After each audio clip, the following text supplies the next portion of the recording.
Parkcast, the UK's original theme park podcast. Welcome back to Parkcast, Park fans. If you don't know by now, we're a podcast for theme park fans. I'm Bex, this is Kev. Hello. And we loved having you with us. We're here to chat about all things going on in the theme park industry, stuff that's happening in the UK, sometimes stuff a bit further afield as well. And we're just basically nerds who like having a chat. So if that's you, you're very welcome to join us here. Kev, as you may know, I mean, he's mentioned it once or twice. Maybe once or twice. I mean, occasionally it gets brought up. Occasionally. You quite like dark rides. They're all right. Like, I would always class myself as a roller coaster enthusiast. Mm-hmm. I would say you're a dark ride enthusiast. I'm a dark ride enthusiast, but I do love my coasters. That's why I've always said Twilight Zone Tower of Terror is my all-time favourite attraction because it combines those two amazing elements of dark ride, but has that thrill element in it. So you still get your thrill element from your coaster kind of ejector seat kind of airtime feeling, and you get a dark ride. But yeah, I love dark rides and have done since I was very little. They were kind of what got you into the whole theme park community, really, weren't they? Because they were such a big thing for you. Well, you'll be very pleased to hear, Kev, I've sorted this episode especially for you. Wow. Okay. And I've got not one but two guests for us today. I've got Andy Sinclair-Harris and Alex Tyrell. Now, they're both from a company called Katapult. They are a themed attraction design company, and they're based right here in the UK, in Derby. Alex and Andy, hello, welcome to Parkcast. Hi, Bex. Hi, Kev. Thanks for having us. Hello, thank you. Nice to be here. You're very welcome. Now, you guys work for Katapult, as I said, and you kind of class yourselves as a themed attraction design company. You've worked with theme parks all around the world. You've worked on some massive attractions, and we'll find out all about that. But you also both individually, prior to joining Katapult, have had quite interesting careers. Andy, you were a Walt Disney World Imagineer. I was, yes. How did you get into that? Oh my God, that would be another podcast, I would say, but I'll give you the abridged version. Basically, went to Disney as a kid when I was very, very young because I'm quite old. Really enjoyed it and loved it. And there was a program on BBC TV, I think, which was about the making of Space Mountain for Disneyland Paris. Another, Kev, amazing kind of roller coaster. Oh yeah, absolutely. One of my favorites. And I just remember thinking, what an amazing thing to have like these people who design rides. And you went round to Glendale to Flower Street to Imagineering. You saw these people. There was Tim Delaney and Marty Sklar. I was like, oh my goodness, these are the people who do it. So it kind of like sat in the back of my head. And, you know, I thought I would do my best to kind of do that. And I ended up studying theatre, fast forward quite a way, ended up doing theatre design with always the intention of that. And just by coincidence at my university, my drama school, they had connections to Disneyland Paris. And this lady came over and she kind of reviewed our portfolios and our work. And she said, have you ever heard of Imagineering? You should have a look at that. I was like, I tried to be cool. I was like, yeah, no, I've heard of that. Yeah, you know, and I met with them and online and stuff like that. And we, you know, it was almost 8 years of talking to them, of back and forth and stuff with Disneyland Paris. I did freelance, and then my first official role was with Hong Kong Disneyland, and I moved out there, spent 4 years in Hong Kong Disneyland, and then to Walt Disney World. So it was a long gestation, but entirely worth it. Wow, I'm sure, Kev, you've got a million questions that you'd want to ask about that. I think, like, for someone who's a massive fan of Disney parks, and you know, I've watched the Imagineering series on Disney Plus, and I've got the book, you know, and everything. But I think the thing for us as fans is you're given quite this picturesque view of what and being an Imagineer must be like. Can you give us a bit of an insight into, you know, what kind of like your day-to-day sort of thing would have been like? I mean, to be honest with you, I don't want to obviously shatter any illusions, but it is a fantastic job. It was probably one of the highlights of my career. It very much lived up to my expectations because the people I got to work with were amazing. I got to meet Marty Sklar twice, which was amazing. Got to meet some, you know, we worked with Joe Reddy a little bit, and you have to think of yourself in that moment like you're a professional. You're in that moment as it's a role, you know, even though you've seen these people, you're aware of them within the industry. But the variety of the jobs were amazing. And for me, it was always a privilege to do anything that was going into a Walt Disney, you know, park that had that name and that, you know, around it. So even if it was, I mean, I did pool fences for hotels and I did water parks, but I also did, you know, restaurants and things. And it was, every single job was a real privilege because everyone was very much invested in, can we do the best? And you got to work with these amazing people. But it was a real privilege just to do anything to do with a Disney park, obviously. And when you were working at Hong Kong Disneyland, like, obviously you worked on the Toy Story Land area. I did, yes. How did they decide, like, okay, Andy, you're going to do this bit. This is your task. or do you go, I'll do that, or how does it work? Yeah, that's a good question. I think it's not quite. I wish it was a bit more. If Alex is on this call, he's incredibly organized, and it would have been a different given case. But at the time, I came over there for the expansion because obviously, as you guys remember, back in 2010-11, they'd announced a raft of expansion for Hong Kong Disneyland. So it was those three kind of like decent sized lands. It was Toy Story, Grizzly, and then Mystic. I think I can't remember the order in which they happened, but I was on Toy Story Land, and the piece that I was kind of working was actually Andy's toy box, which was quite amusing because everyone thought it was named after me, which was great. It was, I was like, so I was on that. Oh yeah, of course. Just like, it's great. I've got a mug for like a project team mug with my name on it. And it was quite hilarious. But so it was for that one. It was more about who was, we had a very small team, and we kind of, you have to divide and conquer with those kinds of projects. So I did some of the, show set design for the interior of that. Got to make a game, Woody's kind of roundup game for that, because obviously we needed to use kind of like pretend money for some of the giant show sets. So I got to work with Pixar on designing that. So wow. It was very much like a who can do these jobs, who is kind of available. And as Alex will know, sometimes things happen where you can plan things. Other times it's very much who's free, who can do that. Must have been an amazing experience. And yeah, Alex, obviously you're here as well, and you're more on the sort of AV side of things, aren't you? But I mean, you've worked on some massive projects as well. You've worked with Disney, you've worked in Abu Dhabi. Tell us about some of the things that you've done. So I was a project manager for a big company called Katapult, called Electrosonic. So they're a very large design and integration company. They do technology, and really were kind of like at the forefront of their time. Especially with R&D, they used to have a product range. They kind of were the first people to do digital video devices, to kind of have to integrate into show systems and show control. And that was a really fun job. Busy because everything was at the construction time, so everything was full steam ahead. Everything had to be done on time. Managing procurement cycles.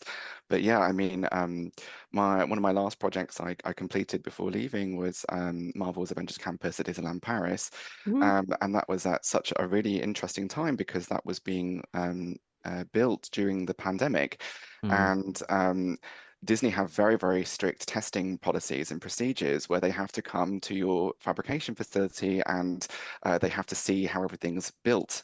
They thoroughly inspect it. And we weren't able to do that because of social distancing. So we had to invent this new sort of testing with cameras that had to be put very, very close into to see every single connection to make sure it was all kind of done remotely.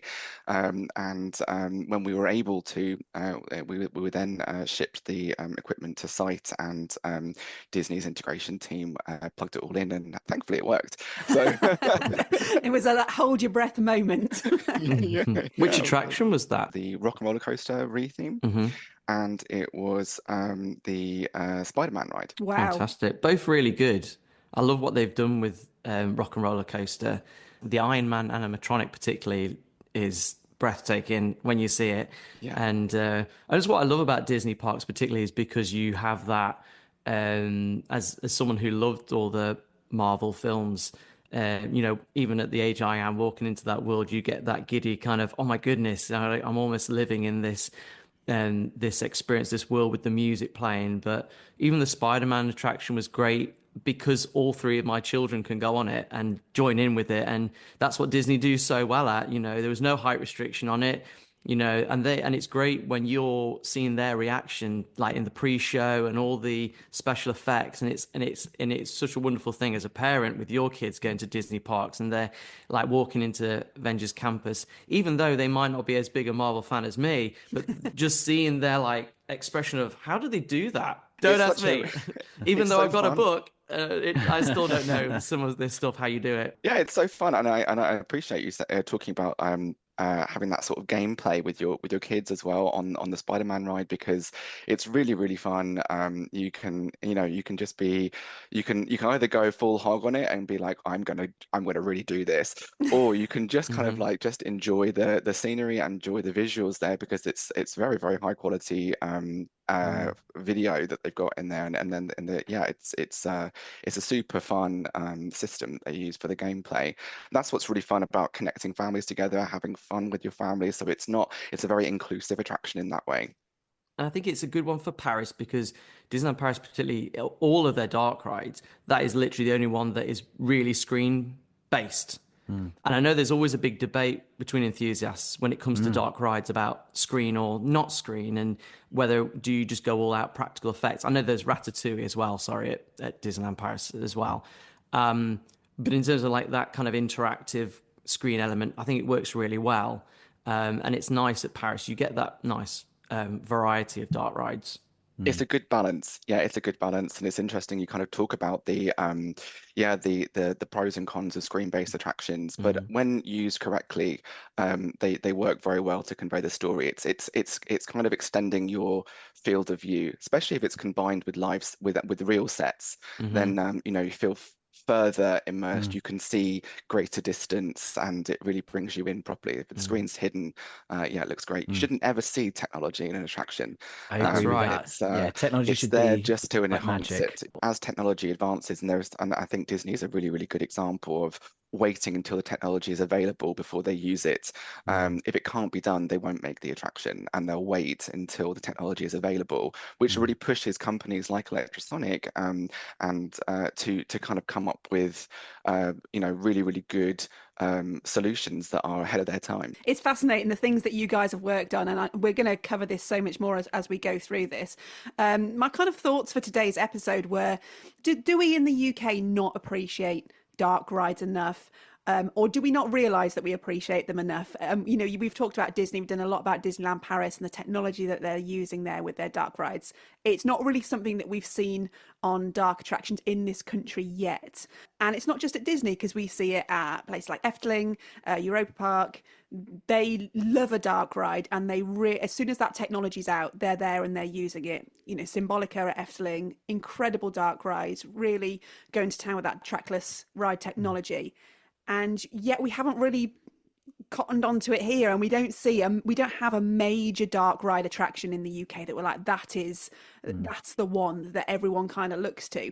So I think it's quite an interesting discussion to see where we are in the UK and what's happening elsewhere, and where the technology is going, and where you guys who work in the industry kind of see dark rides going, and what you're working on now and what we might see in the future. Because looking back, the UK was kind of a really good pioneer of dark rides. You look at something like, really, really, really going back, the river caves at Blackpool Pleasure Beach.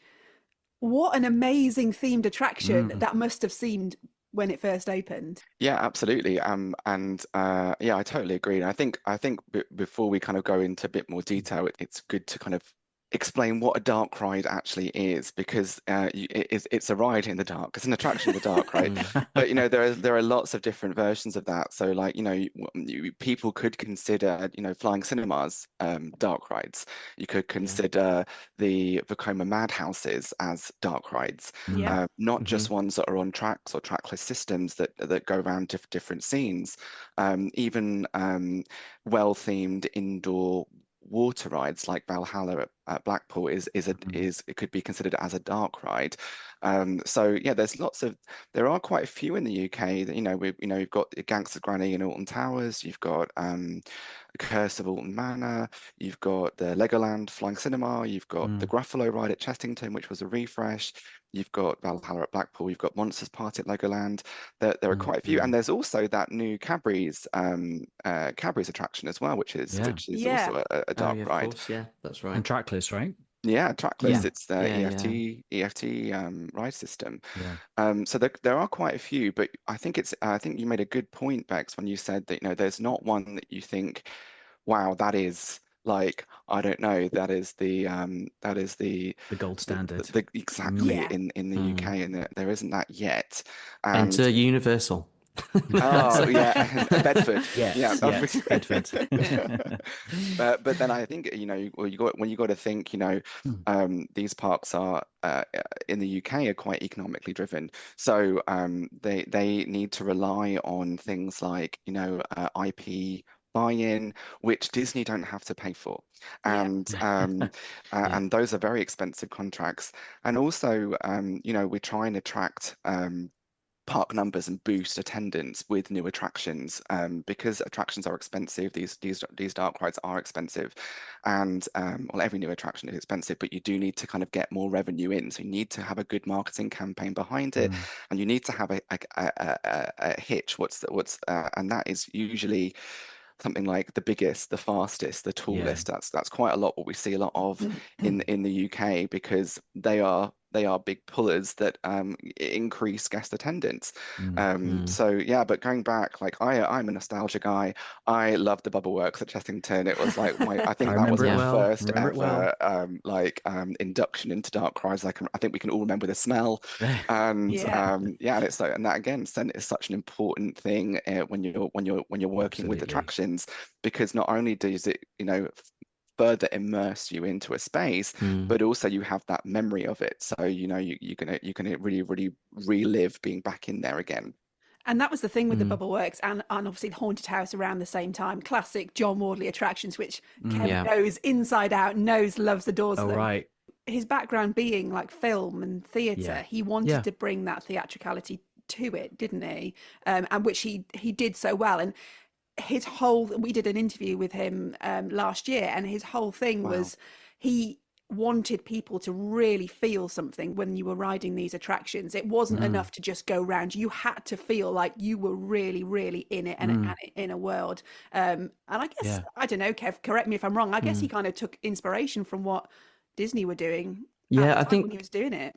Absolutely. I think I certainly feel like the great thing that what John took from the Disney kind of parks idea was that you were being taken into a whole nother world that you could be immersed in. So like the idea of Fantasyland at Disneyland was to take you into the films that you had watched, the animation films that you'd been watching, so you could be a part of it. And that's what John Worley did, particularly with the Bubble Works and the Haunted House. And I think both of them worked really well.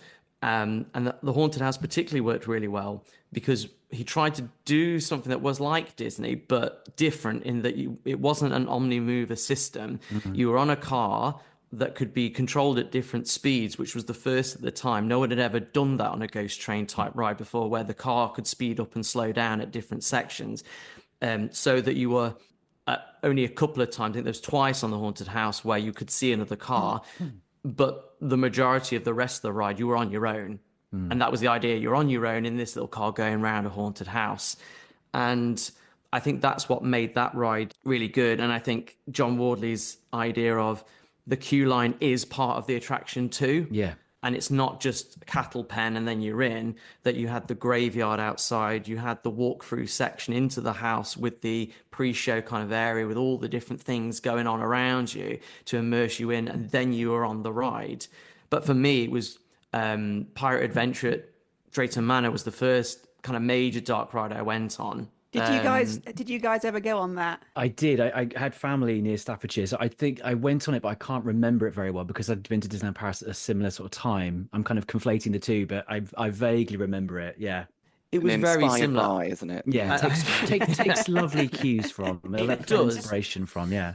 I was 5 when it was when it opened in 1990, and I'd not been to any Disney park, so like I had no idea about Pirates of the Caribbean, and so when I went on it, it just blew me away. Yeah, and it's so different to what a roller coaster can do. Yeah, because with a dark ride, you can be taken out of where you are and put into somewhere else and completely forget where you are for that kind of moment. It's escapism, isn't it? Do you have any other memories, Andy, of like dark rides in the 90s growing up? Any particular that stand out for you? Well, going back, because when you mentioned smell, Alex, it just really triggered me because triggered in a good way. But I remember Horizons, the orange smell on Horizons, for those of you who know about that attraction. So that was one of the first ones going to Epcot. Epcot was really inspirational to me when I went there as a kid, and going on Spaceship Earth, and just I was at that age where there's an artificiality to it, but you're kind of enjoying the magic trick. You can see it. So I was that kind of geeky kid on the ride who was looking down and seeing the ride system. And then you think, oh, these are kind of robots stood on these things and they're organized in a certain way. But Horizons was just wonderful because it was this the whole point of the ride really about Horizons was everything's going to be okay. You're going into an optimistic future. It was the same with the Living Seas, actually. Like one of my biggest standouts, to go back to your point, Kev, was that you don't really get on before you get onto the what was the kind of like the Omnimover within the tanks there. You had to go down to the hydrolator, which wasn't a real lift. But at the time, you were like, everyone would say, I think we're going underwater because you have that wonderful bubble effect. The floor shook. There is absolutely no reason to do that. There's no reason for Disney to have done that, but it is part of that ongoing story. So the story is we're going down to Sea Base Alpha. We're descending underwater, so we can't just walk from one room to another. That wouldn't be part of the story. So to commit to that and I think that's, to your point, Kev, what Disney do, because that commitment to story and that where the story is king, and so budget and things that have to be factored into the storytelling. So having the elevator and doing that as an effect to then walk out, it's adding to that wonderment before you get to the ride that you feel like you've descended. So Horizons, as you said, was a big one because you had the amazing I think they're called the Omnimax theaters, where you went in there and saw those huge IMAX displays. But every scene of that just really washed over me. But and going back to what you were saying earlier, the fact that about John Wardley working on that is because it's a story. A Dark Ride is a story, and Walt's early Imagineers had come from animation. So what we know about theme parks today from those early kind of incredible legends, the men and women who did that, they were coming from an animation background, so they understood color and texture and paint, but how we transition from scene to scene. So it's not a film, it's not a piece of theatre, it's this hybrid, and I think it's that wonderful intersection. But you have to understand storytelling, you have to understand scenography and those kind of things. And the rides that do that so well are the ones that get all of those kind of unique things right. That's why Hex works well at Alton Towers. Oh, yeah, yeah. Quite creepy, isn't it? Yeah. Because it was a really brave decision to go with like the tale of the Earl of Shrewsbury and the tree getting chained up and all those things. In a sense, right? And actually to create a ride from that story was very brave of them, but it works really well because, like you say, Andy, you what you're doing is taking a story and walking people through the story with things happening and weird stuff. And when you add music and all these things, I remember Nick Varney mentioned it in an interview. He said like a great dark ride is like an orchestra. And you've got all these moving pieces, and you have to have the person who is, the conductor to put it all together. Yeah. But you've got all these moving pieces. Why dark rides are so difficult, really, to put together well is because you're combining your audience, understanding a story, practical effects. You've got sound, you've got music. All of these things you're trying to fit together, and that's why when I look at like the Bubble Works, particularly the Haunted House at Alton Towers, Twin Tours at Alton Towers. I'm going to throw that one in there as well. And that was, all these different things happening. What, for me always made a really good dark ride. Phantom Manor at Disneyland Paris as well is another one where it's so clever because you're at a multi-language park with people speaking different languages. So they're like, okay, what do we do? Because in the Haunted Mansion in the US, it's narrator driven, but you can't do that at Paris where you've got different languages. So what do? Use it through music. And the music tells the story. Obviously, all the animatronics are doing all their thing, but it's the music that tells the story and that attraction. And Disneyland Paris has their version of their Haunted Mansion is much more story driven than just going to random scenes in a mansion, which you get in the America parks. And they have to do that because they tie it into the land. They have the Ravenswood family. They have that story. They make it part of it. They've recently done but they have done a refresh of that attraction to try and enhance that story even further and make it very clear, about the bride and what she's doing, and and as you're right, because you have so many guests speaking different languages, it has to be very, very simple, and we have to convey a story very quickly because this system isn't going to stop moving. It moves at the same pace, and you have to make sure that story is maintained and is very clear of what's going on in each scene. So I mean, that's the important thing. A dark ride is a show, and it needs to be observed as well as it's important to recognize that you always have a good show, and that attraction has to be kept running, and each element of that attraction, like in the orchestra Analogy. description there, that you know, you've got to have all those pieces well maintained. They've all got to be performing optimally, constantly, all the time, because these dark rides have usually very high throughputs as well. So it's thousands of guests an hour that are experiencing this, that you've got to have a perfect show for every single time. And any piece that's not working, then you break that illusion, you break that magic. I mean, we talk about this on this podcast a lot. Kev's biggest bugbear is the scene in Haunted House Duel, Curse of Alton Manor, which is the Trommel Tunnel, which for the last season or so hasn't really been working at Alton Towers. And like you say, it's a massive piece of theming scenery, which when it's not working, it does kind of detract a little bit, because not only do you not get the disorientation of having it working, you've not got anything at that point. It's silent, it's dark.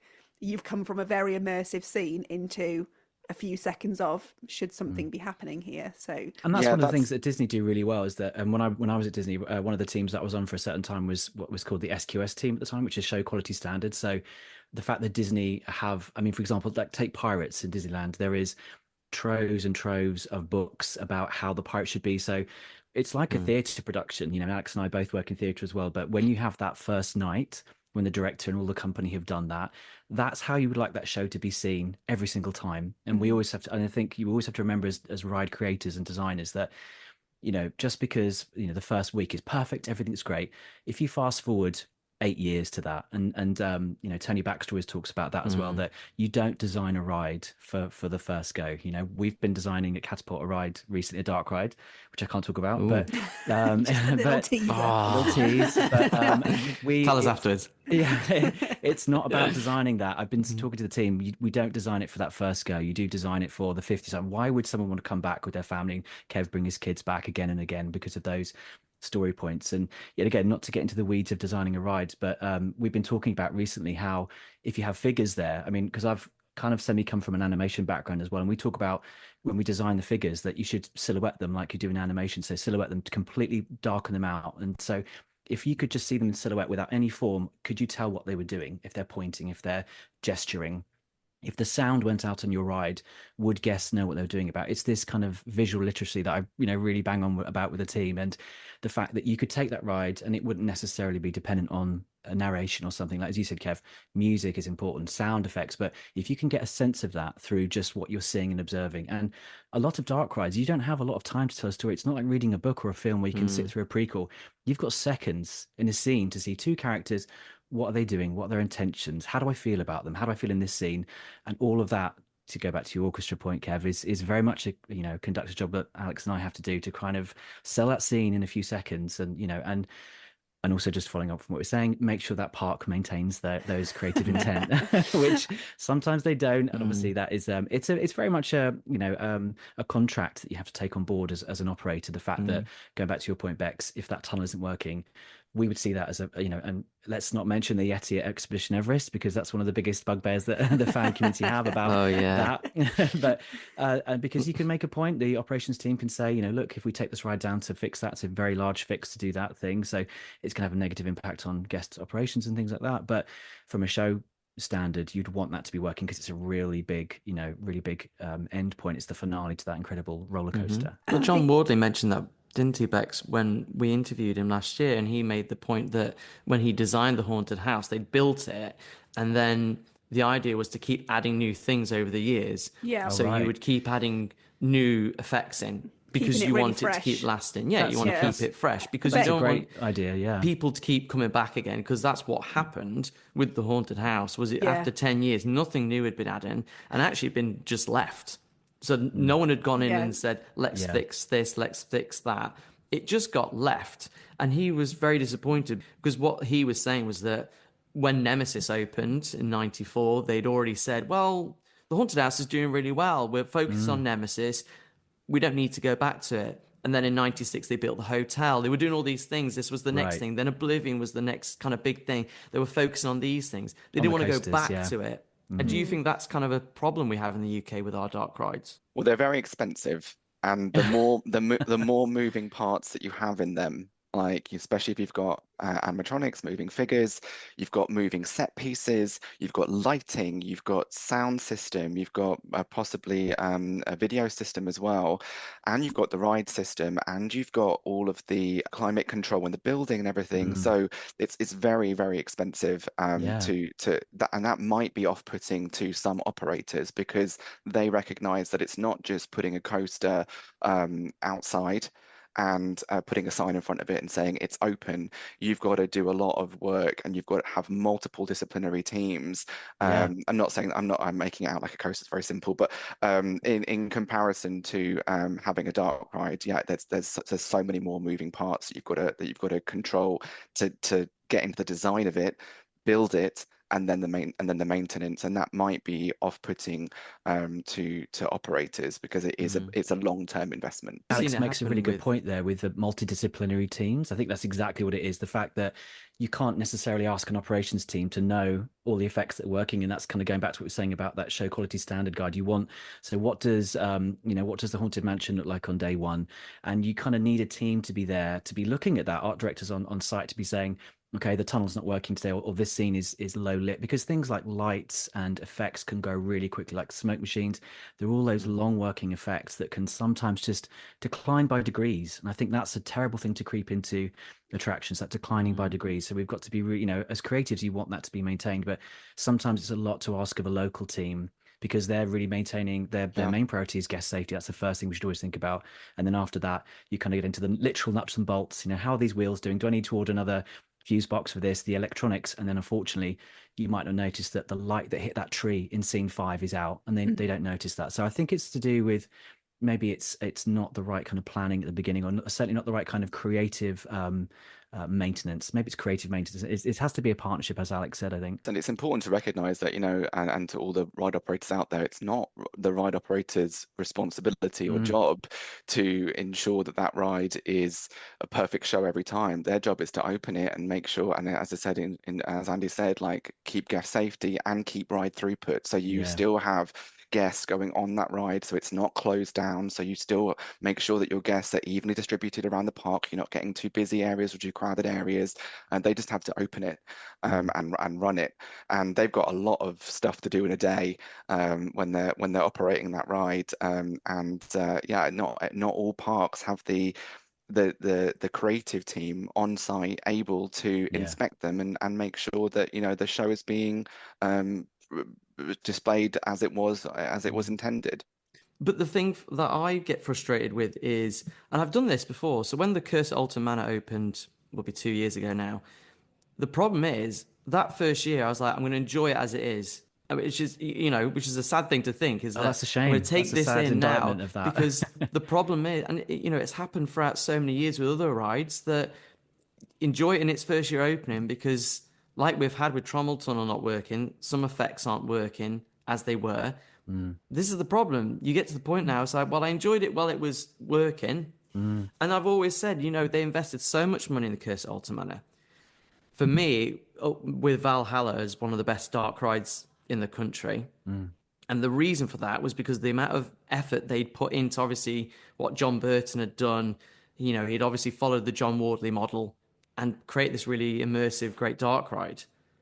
But are Merlin going to put money to one side to keep that maintained so the level is exactly the same as it was on opening 2 years, 3 years, 4 years, 5 years later? Is it still going to have the same impact? You always hope so, but I think that's one of the issues we have, and why rides like Pirate Adventure closed at Drayton Manor, because of the cost and because it was left and everything was just forgotten about. Valhalla's an interesting one as well that you mentioned, because obviously we saw that just a couple of years ago go through a multi-million pound refurb.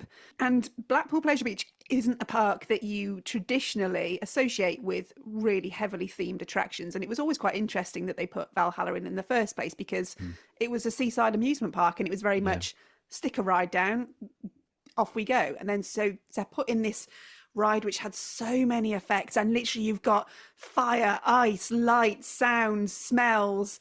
It was a really interesting choice for them to put that in. But as we mentioned at the start, they were kind of the pioneers with river caves and stuff, so maybe in a way they had that history. But the joke amongst enthusiasts with Valhalla is you've got to ride it first in the day, because if you ride it in the afternoon, the effects won't be working.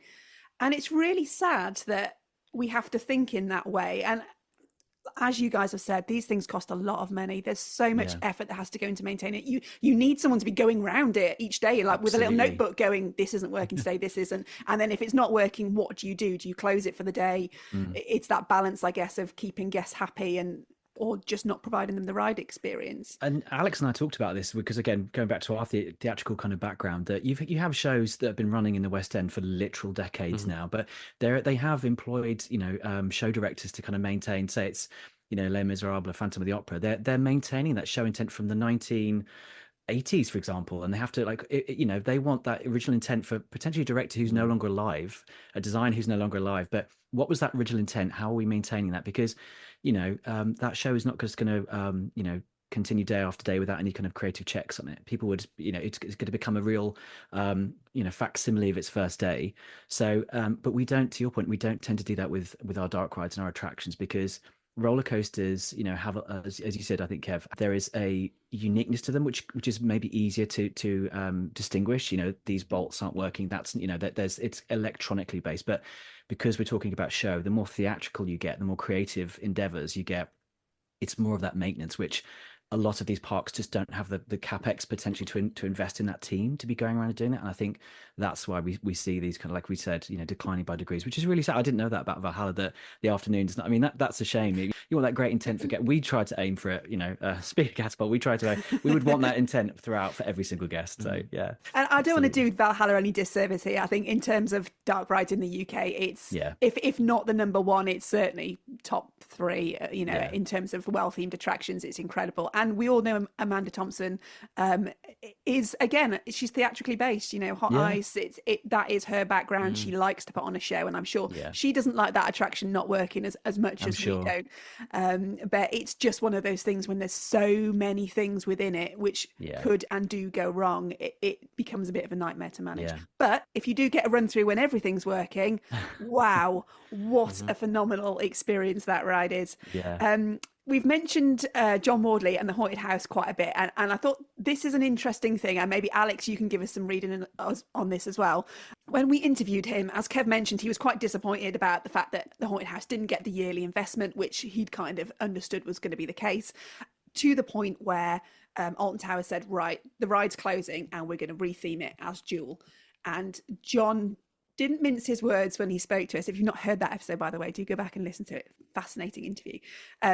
He hated Jewel.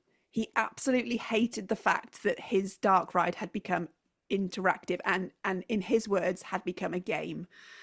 Now, you guys obviously work on projects which involve AV and gameplay, and it's the way that a lot of dark rides have gone in recent times.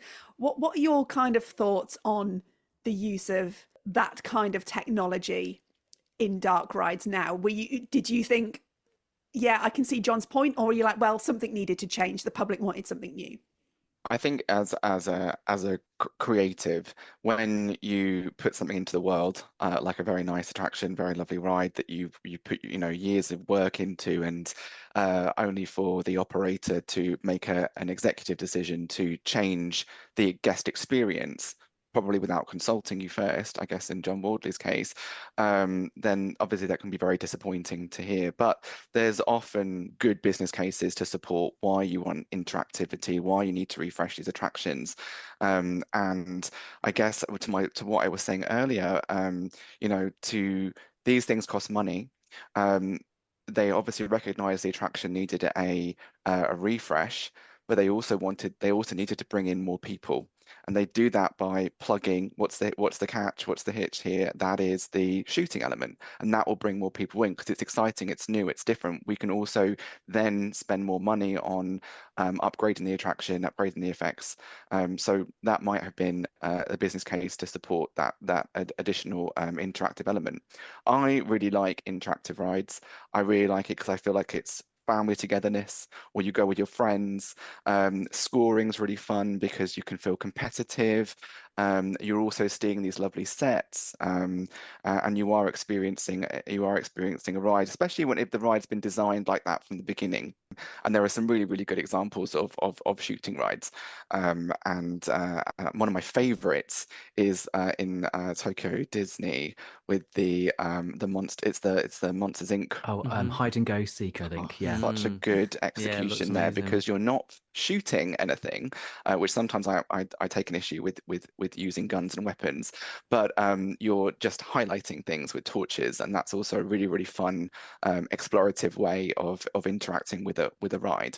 I think you make a really good point there. It is the execution of it. I think when Jewel came out, the technology was very new. I think John said literally someone had seen it at IAPA and said, "We'll buy one of those." That's how it happens, yeah. It They wasn't. done it to Toon Blaster, didn't they? So they had Terror Tomb at Chessington the One year of my before favourite Jewel rides. opened, and they obviously put the guns onto Terror Tomb to make it Toon Blaster, and obviously the year after they did the same with the Haunted House into Jewel. So they'd obviously seen this technology and gone, Yeah. That's a really good point, Kev, because I remember the Terror Tomb, and one of my early. It used to terrify me actually. I was quite small, and I'm a very sensitive person. But but I did really enjoy it. But I did think when they added in the shooting, you missed the scene. You were focusing more on the action. Of scoring, or looking at all the lights and getting a score up, and you missed the story, which is what goes back to what I said earlier. If the ride's been designed with the intent that it's going to be an interactive shooter ride, then it works better than if you overlay a shooting element into something that already wasn't meant for that purpose. Scenes were scenes, and timing and show was specifically for you to enjoy each moment that you're there, rather than focus on like other things. You're completely missing other stuff. like Midway Mania, Buzz Lightyear, Laser Blast. You go on that because it's been specifically designed to be that kind of ride. Whereas I think that's why it's always disappointing on certain dark rides, that you've experienced it for years one way and then it's been changed into a different element. The problem, like you said, Alex, is because Jewel was a haunted house originally, it was set up in that premise. So then when you start just putting LED lights just on the walls and on pillars and on things, you're not really taking in what the original ride was. Whereas like Midway Mania is amazing fun with your family. Yes, it's screen based, but the idea is it is that kind of fun gaming element where you compete with other people, because that was the way it was designed to be. Yeah, absolutely. I mean, we can talk about this for so long. There's so much that we can bring into it. Just thinking about what you guys do now at Katapult. Obviously, as we said, you're a themed attraction design company. You've worked with parks all over the world, and you've done a lot on dark rides. Clearly, you've got one in the works at the moment you can't talk about. Keeping very hush on that. What's the general feeling that you guys get at the moment from guests in your sort of research around dark rides, and what kind of feedback are you getting as a company from parks when they're looking at dark rides? Are there objections to it? Well, we'd actually we did some research back in last year to ask theme park fans about their overall experience at parks, and we also asked for their opinions on dark rides. Their feedback was that 65% agreed that dark rides are more immersive than other rides, and I know immersive is a buzzword, but we'll come back to that perhaps. And then 52% experience technical difficulties on dark rides, Which is a lot. Yeah, it is, but that doesn't have a lasting negative impact on their overall day out experience. I think it's more like they noted that there was a technical problem, but they still had a good time at the park, and because there's other offerings there.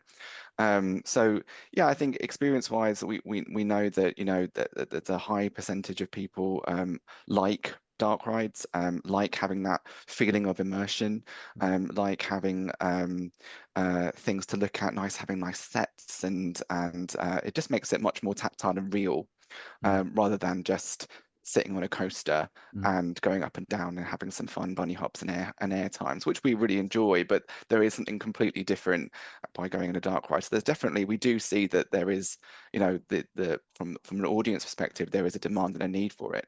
But then again, from a practical operation, capex perspective, these are very expensive, complex things. The thing is, compared to a roller coaster, it's more inclusive in a way, because there's so many people who just say, I do not like roller coasters, I won't get on a roller coaster.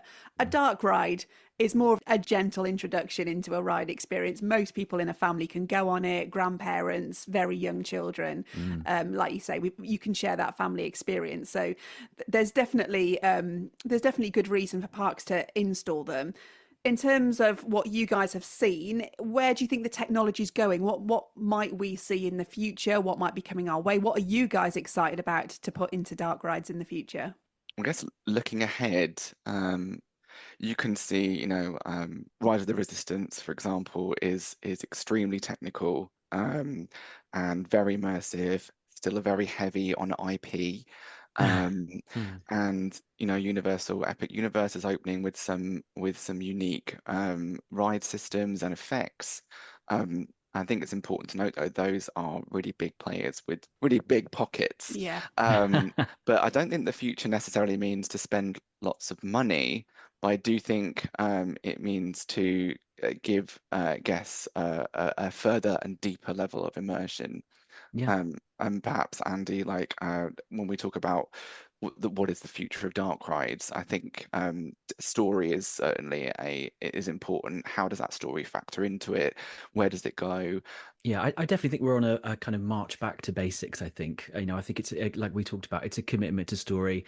Technology has now helped us so much, and obviously we've got things like AI, and there's all these buzzwords going around right now. But really, the fundamentals of dark rides haven't changed. They are the same principles of great story told well, technology not for technology's sake, but to have it be magic. I think there is an Arthur C. Clarke comment I'm going to butcher, but something about technology is like a magic trick that's made real, kind of thing, and it's indistinguishable between the two. So we kind of, as Katapult, we're excited by the use of technology. We're excited by all these amazing kind of the tools in our box that we can use.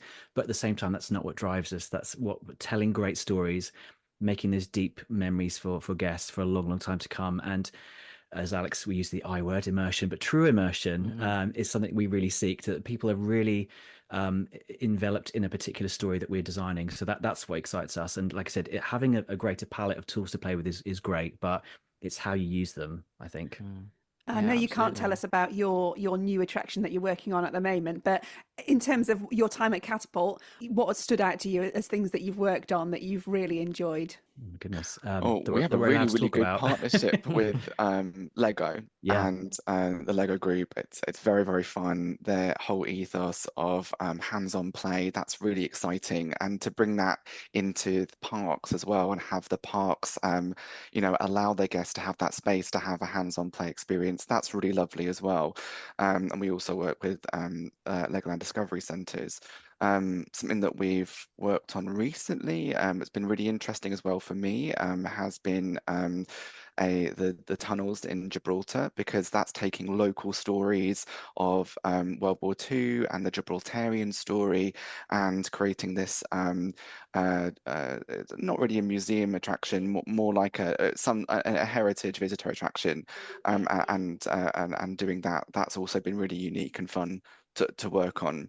Of course, we've worked on other theme parks, other rides, some things we can't talk about because these things are in development for a long time. There are some really, really exciting things that we're working on now that will definitely open in the future, and we'll talk about them then when we can. Also working with IPs, we work a lot with IPs like Mattel, Hasbro, and that's really fun because you can really kind of pick up their brand and their story, and you guard that IP, you keep that, and it's so important to, when we design attractions using IPs, is to really kind of make sure that that's protected and you're kind of getting the best out of that. And that's what's really fun. And that's what's really fun working with the creative team, is pulling out the story within the IP and putting a great attraction together. Exactly everything that Alex just said. I mean, I've been with Katapult not quite 3 years yet, and we are still working on things from day one that haven't seen the light of day yet, haven't been able to come to fruition. But to Alex's point, we've been able to work with Lego, we've worked with Netflix, we've worked with Warner Brothers on things that haven't been announced yet, which has been fantastic. We've got a few good things in the fire, and it's part of the job that we do. I mean, when I was at Disney, And people used to say, "Come on, tell me something you've worked on." And there was a handful of things that got, that saw the light of day and got constructed, because we do work in an industry where you're pitching for things. Things take, the average, ride or attraction can sometimes take about 4 years of development. So that's a long kind of gestation period. So, and as Alex kind of alluded to, that, that the press release is when all the parties are allowed, have agreed to say something. That's when you can talk about it. But we work on these things for a very, very long time. So my favorite things still remain 3 favorite letters, NDA'd at the moment. But but again, I think Katapult as a company, not just to kind of toot our own horn, I think we have such a fantastic team. We're a really collaborative bunch, and Phil and Dawn, our kind of founders, have created a wonderful kind of collaborative working environment. And we've managed to kind of wrangle some incredible people who are really talented, love what they do. And I kind of maintain, we say it all the time when we kind of meet up for our meetings, that I don't think there's anything that Katapult couldn't do, really. We're it's a really, really wonderful bunch. And I kind of oversee the design team, and they just blow me away with some of the stuff that they're doing, and some of the projects we've been doing recently, as we've talked about. The team have just really, it's lit a fire under them to kind of work on these exciting projects, and excited for the future of where we're going to go with these things. And I think to end it kind of like talking about the UK, I think the future of the UK is really, really bright, and I hope it is, because obviously Universal are kind of like, there's potential for that, which I think we've been overdue, a big kind of one of the players. Obviously Disneyland Paris has been great, but something on our shores is even better. Pudifu are talking about something. There was a Kinran announcement, I think, yesterday. So there's some fantastic things happening. So I think the future is very, very bright. And, we have some of the players in this country who can maybe, do a little healthy competition, perhaps, to step up their game, which is great. So, that kind of, that saying that water kind of raises all ships, everyone will kind of up their game. I think that's exactly what we're going to see in the kind of coming years. I hope so. That's what we're kind of hoping for as enthusiasts as well. Yeah, I'm sure. Add a bit more competition in, and also hopefully 365 park opening. I mean, that's the one thing that we really, really, really desperately need to see. Yeah, I think we're at the end of closed season now. Yeah. We're all going a little bit crazy. Hence, online, I think everything spirals online at the end of closed season, because enthusiasts just need something to talk about. Yeah. So yeah, we're all really hopeful for that. I think it's amazing. I can see that. Yeah. I think it's amazing what you guys are doing. It's just this company based in Derby, and you're working on these amazing themed attractions all around the world. It's so good to have some homegrown talent, and the things that you guys have worked on globally as well. It's just amazing. Thank you so much for coming on and sharing your knowledge and your expertise with us on Parkcast today. It's been a pleasure. Thank you. Before you both go, I've got one more question for you. Just gotta ride it. This is the part of the podcast called Just Gotta Ride It. Now, normally I ask a guest which roller coaster they would save if they could only save one in the world. I'm going to slightly expand that for you guys. I'll say it's any themed attraction. Okay, so it could be a dark ride, as we've. That's even harder. So basically, you can choose to save any ride in the world. It doesn't have to be a roller. It could be a roller coaster. Let's start with you, Alex. Which one would you go for? What's your Just Gotta Ride It? There are so many. This gives me time to think. Thank you. This is so many. I think just because of the how I was blown away the first time, and I think it'll probably be Velocicoaster is something that I probably would keep, because it is just something I could ride multiple times, and I have such a fun, scary experience every single time. Can I just add that Alex is one of the best people to ride a roller coaster with? I was on Velocicoaster with him as he's talking about that, and it was fantastic. It adds to the experience to go on a roller coaster with Alex. I'm a screamer. Are you a screamer? I was going to say, Alex, are you a screamer? I'm a screamer, yeah. My mum went on Velocicoaster, and she genuinely thought she was going to fall out. Very brave. She genuinely it's a great didn't restraint system, isn't it? It's really freeing. But like, am I safe? Yeah, I think I am. I trust Universal.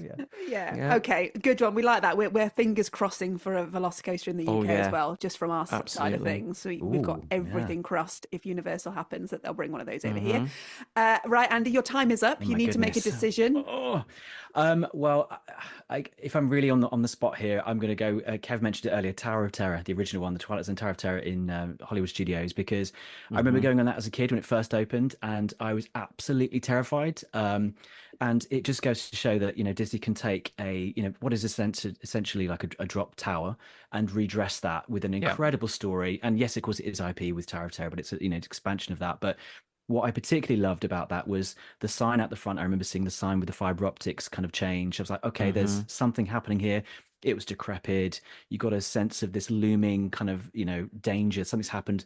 You had that kind of eerie, kind of dark piano-y music in the gardens with the mist coming through, unsettling. And then you go down to the boiler room. So every single part of that story was building a building. So when you do get into that lift, you're in such a state of heightened terror and panic. And then you survive. You don't die, and you come off, and you love it, and you laugh, and you have that sense of relief, and then you want to go back on it again. So I think that's why it's my number one, Andy. Definitely. I would agree with you, Kev. I think that's a fantastic. So for all the things it does, it's not just about the thrill. And we talk about, you can put a drop coaster anywhere, a drop ride, but to add that level of story to it and make it so, and it's been since 1994 going strong. So absolutely. And I love the fact that the fifth dimension scene, we actually move forward, I think was inspired. And it's a shame that the others don't have that one, but yeah, it's very true.